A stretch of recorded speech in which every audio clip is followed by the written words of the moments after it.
Ya, Assalamualaikum warahmatullahi wabarakatuh. Jadi kita mulakan bahagian 2 video bab 1 ini. Kita akan tengok mengenai pengelasan mikroorganisma. Okay. Jadi secara lazimnya mikroorganisma dibahagikan kepada 5 kelas. Okay. Di sini dapat dilihat lah. Kamu dapat lihat di sini. Yang pertama kita ada daripada kelas fungi. Jadi fungi ini biasa kamu jumpa, biasa kulat lah. Kulat ini pun sebahagian daripada fungi. Kemudian kita ada alga. Alga ni pun biasa kamu lihat. Kalau dalam air, tasik warna hijau itu, hijau tersebut disebabkan oleh kehadiran alga. Kemudian kita ada protozoa. Protozoa banyak kita belajar dah dalam bab sains, daripada sekolah rendah sampai sekolah menengah. Kemudian kita ada bakteria.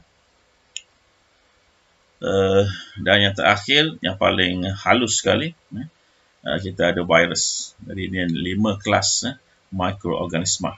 Okay, jadi kita tengok dahulu mengenai fungi atau kulat.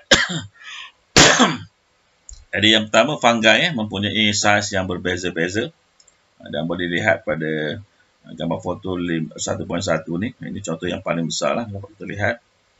Ini mata kasar kita cendawan. Kemudian kita ada yeast. Yeast ni pun popular di kalangan orang Melayu lah. Kita gunakan yeast ini untuk buat tapai, roti dan sebagainya.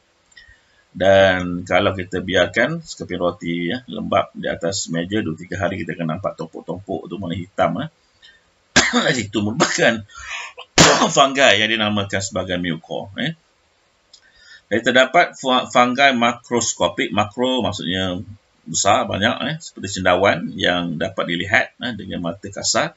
Dan juga fungi mikro. Mikro ini maksud kecil. Makroskopik seperti yeast. Dan mycorrhiza yang berukuran antara 10 mikrometer sehingga 100 mikrometer. Jadi fungi makroskopik hanya dapat dilihat dengan bantuan mikroskop.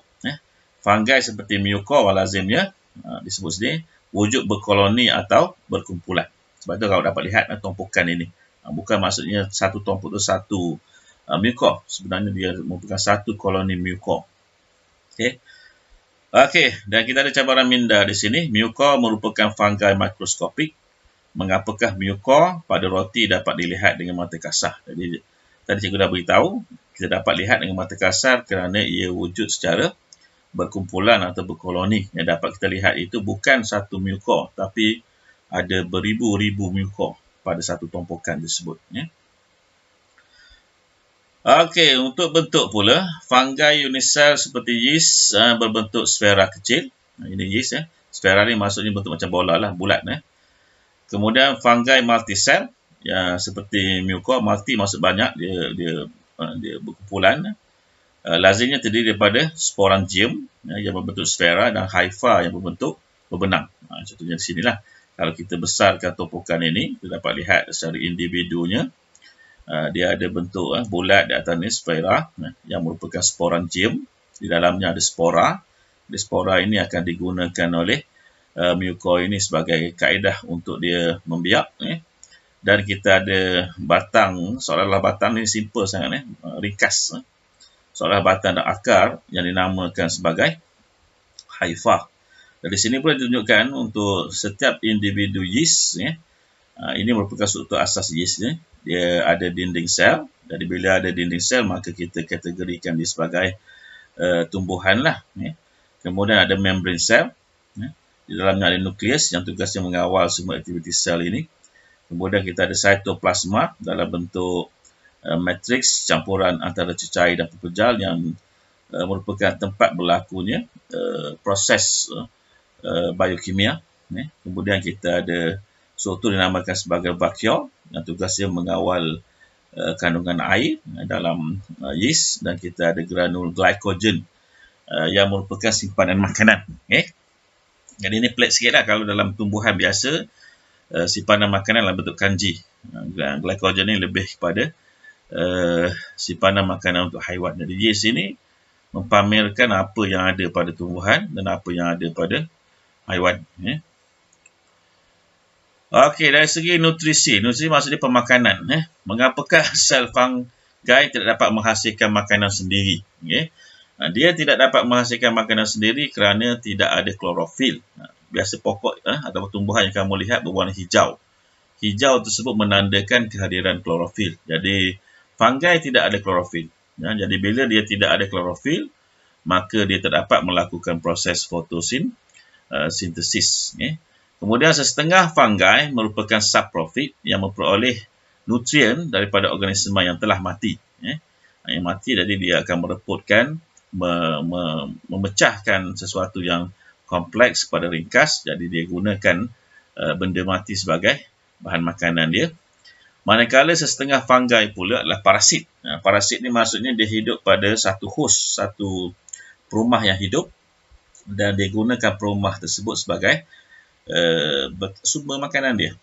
Contoh diberikan di sini kita ada satu parasit, nama dia Trichophyton rubrum, yang dia ada di celah-celah jari kita.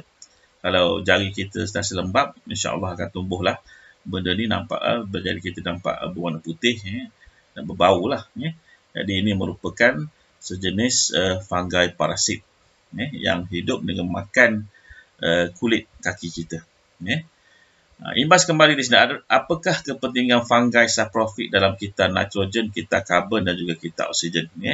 Jadi fungi saprofit, bila sebut saya saprofit, maksudnya dia akan menguraikan haiwan-haiwan, tumbuhan-tumbuhan yang mati, dan memecahkan bahan-bahan kompleks seperti protein, karbohidrat dan sebagainya kepada asas-asasnya, yang dikembalikan semula dalam kita nitrogen, kita karbon dan juga kita oksigen. Okey, sebenarnya dari segi habitat, habitat mikroorganisma lazimnya dihubung kaitkan dengan nutrisi mikroorganisma. Oleh itu, fungi biasanya hidup di tempat yang punya bahan reput yang banyak, ataupun ada tinja, najis, ataupun pada kulit haiwan dan juga makanan. Fungi juga sesuai tumbuh di persekitaran yang gelap dan juga lembap.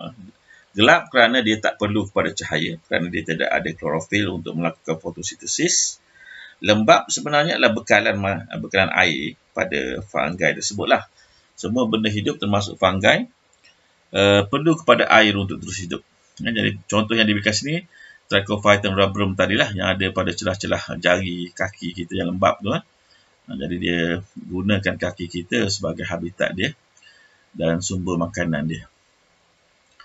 Okey, dari segi cara pembiakan pula, fungi unisel seperti yeast membiak secara asex. Asex maksudnya dia tak perlu kepada dua organisma untuk melakukan pembiakan.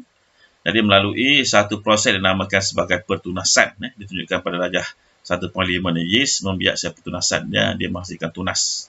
Ini akan berlaku bila yeast dah cukup bekalan makanan dia, maka dia akan menghasilkan sel-sel yeast yang baru melalui kaedah pertunasan. Kemudian fungi multisel seperti mycorrhiza membiak secara asex juga melalui pembentukan spora, atau membiak secara seks melalui konjugasi. Konjugasi ini sebenarnya adalah satu proses di mana dua organisma akan bergabung membentuk satu organisma yang baru. Sebab itu dia ditafsirkan juga sebagai seks, kerana dia perlu lebih daripada satu organisma untuk melakukan proses ini.